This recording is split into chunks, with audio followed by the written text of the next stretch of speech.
sommes en l'an 75 avant Jésus-Christ, dans le sud de l'Italie.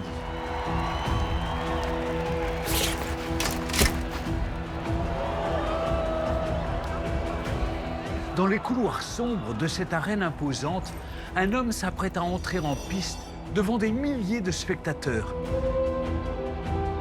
Les murmures de la foule rugissent comme une tempête impatiente. Tous les regards convergent vers l'entrée majestueuse, là où se dessine l'ombre imposante d'un homme, celle de leur héros, Spartacus. Dans cette arène devenue le théâtre de la lutte pour sa survie, Spartacus n'est pas un simple gladiateur, c'est une légende vivante.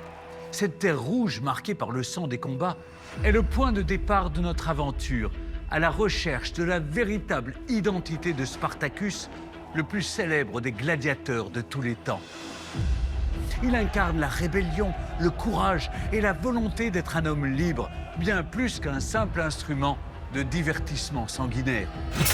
Il est un véritable mythe qui a su traverser plus de 2000 ans d'histoire pour arriver jusqu'à nous.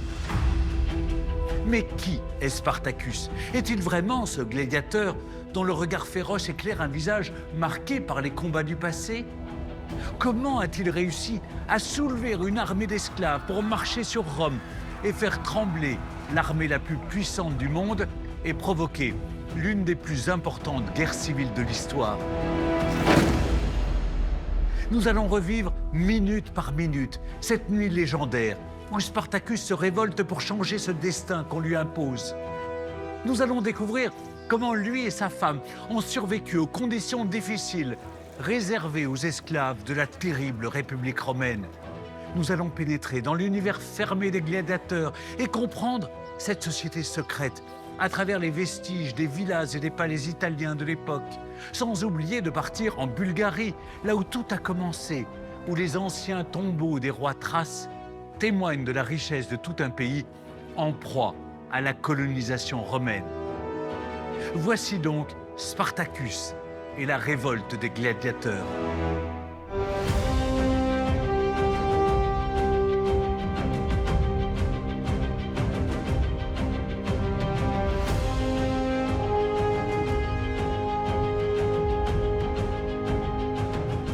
Bienvenue à Nîmes, l'une des villes les plus flamboyantes de la Gaule romaine à l'époque du puissant Jules César et ensuite du premier empereur romain Auguste.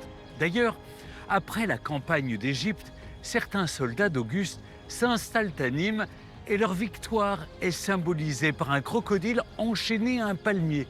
Cette image est alors frappée sur des pièces de monnaie et c'est sous le règne de François Ier que cela devient l'emblème de la ville. C'est au pied des arènes de Nîmes, une ville que certains appelleront plus tard la Rome française, que démarre notre épopée sur les traces de Spartacus. Le roi des gladiateurs n'a jamais connu ces arènes dont la construction débute vers 100 après Jésus-Christ, seulement 20 ans après celle du Colisée de Rome. Mais elles sont en revanche un exemple parfait de ces théâtres explosifs où chaque jour Spartacus et les gladiateurs remettent leur vie en jeu. À l'époque, 24 000 spectateurs survoltés se pressent ici et prennent place dans les 34 gradins. Les magistrats et les notables de la cité pénètrent dans l'amphithéâtre par l'entrée principale pour atteindre leur place réservée. Elle se distingue par son fronton triangulaire orné de 2 puissants avant-corps de taureau. Et en allant vers le palais de justice, juste derrière, il est possible de voir l'image de 2 gladiateurs en plein combat sur le garde-fou du premier étage. La vie de Spartacus est faite de mystères. Et vous allez voir que c'est pourtant, loin de la guerre, du sang et des combats perdus d'avance, que le jeune homme évolue aux côtés d'une épouse aimante. Mais la puissante armée romaine va en décider autrement.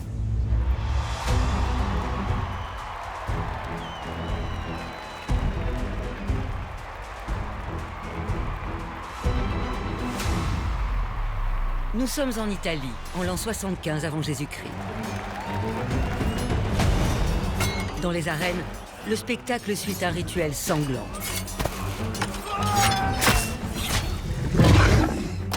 Les esclaves les plus faibles sont les premiers à être jetés en pâture. Le combat est inégal face aux lions affamés. Ensuite, les exécutions de prisonniers s'enchaînent sous les cris de la foule survoltée. Mais tous attendent l'entrée des gladiateurs. À chaque fois qu'il entre dans l'arène, Spartacus sait ce que le public attend de lui. Le combat pour la survie est son quotidien. Tuer pour éviter d'être tué. Si la foule l'acclame en héros, elle ne sait en revanche que peu de choses sur ce gladiateur mystérieux. Même ses compagnons ne savent rien de lui. Spartacus est discret, difficile à cerner. Seule la révolte se lit sur son visage. Les sources concernant Spartacus sont assez rares. Ce que l'on sait, c'est qu'il est thrace, c'est-à-dire qu'il est né dans l'actuelle Bulgarie.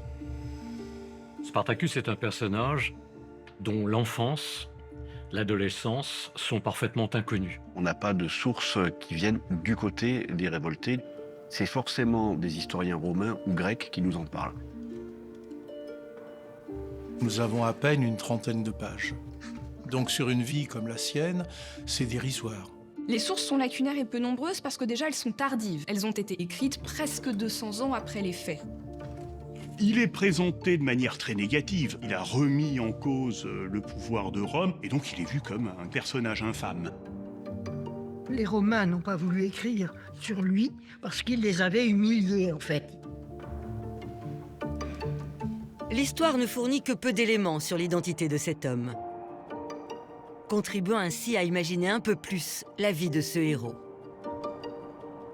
On peut imaginer qu'il est né un peu avant, 100 avant Jésus-Christ.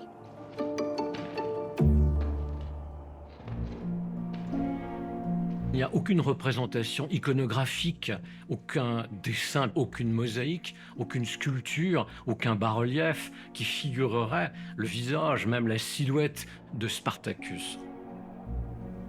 Il était probablement beau garçon parce qu'il séduisait les foules, il devait avoir beaucoup d'allure.